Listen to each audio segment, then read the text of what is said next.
Hello everybody, আমাদের আরবি ল্যাঙ্গুয়েজের student সাথে কথা বলবো। আপনার নামটা বলবেন প্লিজ? আমার নাম ইমরান। ইমরান, আপনি আমাদের এখানে আরবি ভাষা শিখছেন? জি, আপনারা এখানে আরবি ভাষা শিখছেন। কেন শিখছেন? আরবি একটা ভিন দেশের একটা ভাষা। আমরা যারা মুসলিম, আমরা জন্ম থেকে আলিফ বা তাসা শিখি।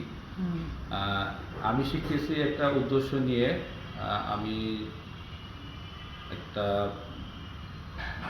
মানে মিডল ইস্টের সাথে, যারা সৌদি আরব বা দুবাই, আমি একটা বাংলাদেশে অ্যারাবিয়ান রেস্টুরেন্ট খোলার ইচ্ছা আছে।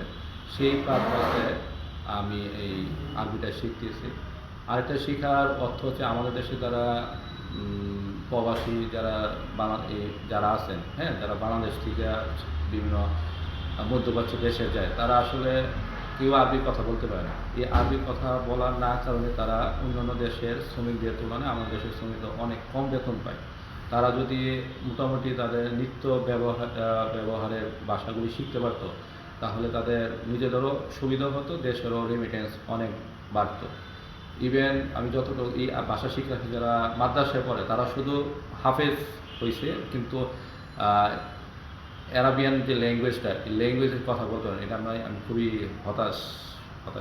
এটা যদি তারা শিখতে পারতো, তাহলে একটা বিশাল একটা মার্কেট, যেটা একাডেমিক কেরিয়ার শেষ করে অনেকে চাকরি বাকরি পায় না, কিন্তু একটা ল্যাঙ্গুয়েজ শিখলে এটা অনেক কিছু সুবিধা দেয়। যেমন কিছু রিসেন্টলি আমাদের যেমন ডক্টর মোহাম্মদ ইউনূস কুয়েত না কাতার যে ভ্রমণে গেল, ওইখানে 700 বাংলাদেশি সোলজার যাবে। এই 700 সোলজারের সাথে দুভাষী হিসাবে অনেক লোক নিবে। তো যে কেউ যদি আরবি ল্যাঙ্গুয়েজ জানে, তাহলে তারা একটা ভালো একটা জব পাবে, ডলারে পেমেন্ট পাবে। তা আমি চাই যে একটা ভাষা সবাই শিখুক, এবং উচ্চশিক্ষা সবাই একটা ল্যাঙ্গুয়েজ শিখুক, মানে নিজ সাবজেক্টের পাশাপাশি ভিন্ন একটা ল্যাঙ্গুয়েজ শিখুক। আপনি আমাদের এখানে ভাষা শিখে আপনার কেমন লাগছে?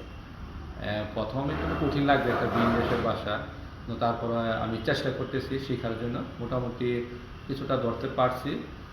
আগে যেমন আমি এখন মোটামুটি অক্ষরগুলো আমার শেখা হয়ে গেছে, মোটামুটি পড়তে পারি। আচ্ছা, আর টিচারের সাথে আপনার রিলেশন কেমন? স্যারের সাথে রিলেশন আমার খুবই ভালো, ফ্রেন্ডলি রিলেশন। গুড। আপনি কি আমাদেরকে কিছু ওয়ার্ড বলতে পারবেন, শব্দ বলতে পারবেন, আরবি শব্দ? যেমন কমন ওয়ার্ড বাংলাদেশে আমরা যারা প্রথমে যে কাইফা হালুকা কেমন, কাইফা শব্দ অর্থ কেমন, হালুকা থেকে কেমন আছো। তারপরে উত্তর বিক্ষয়ের আলহামদুলিল্লাহ আমি ভালো আছি। শুকরান মানে হচ্ছে ধন্যবাদ, বিদায়, ধন্যবাদ। তারপরে সুবাহ মানে সকাল।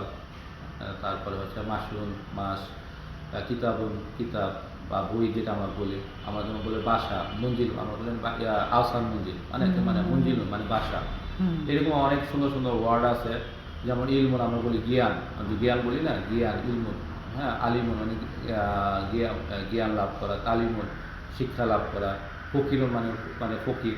এইরকম অনেক সুন্দর সুন্দর। জাস্ট যদি প্রতিদিন অল্প সবার সাথে মানে কনভারসেশন করা যায়, তাহলে আমি মনে করি যে আরবি ভাষা শেখাটা খুব কঠিন না। প্রতিদিন 2-3 ঘন্টা প্র্যাকটিস করলে ব্যবহারের জন্য বা কনভারসেশন করার জন্য এনাফ। আপনি কি এই কোর্সটা আমাদের এখানে রেকমেন্ড করবেন? এজ এ মুসলিম হিসাবে সবাই এটা শেখা উচিত। শুধু যে ভাষা এটা না, এটা আপনার যারা কোরআন শরীফ পড়তেও পারে না, এই ভাষা শেখা বলছিল, অনেকে কোরআন শরীফ পড়া শিখে যাবে, অর্থ সহ উচ্চারণ সহ এক কাজে 2 কাজ হয়ে গেল। তাহলে আমরা যে এই কোর্সটা করাচ্ছি, আমাদের এই কোর্সটাকে আপনি কীভাবে মূল্যায়ন করবেন? অবশ্যই ভালো।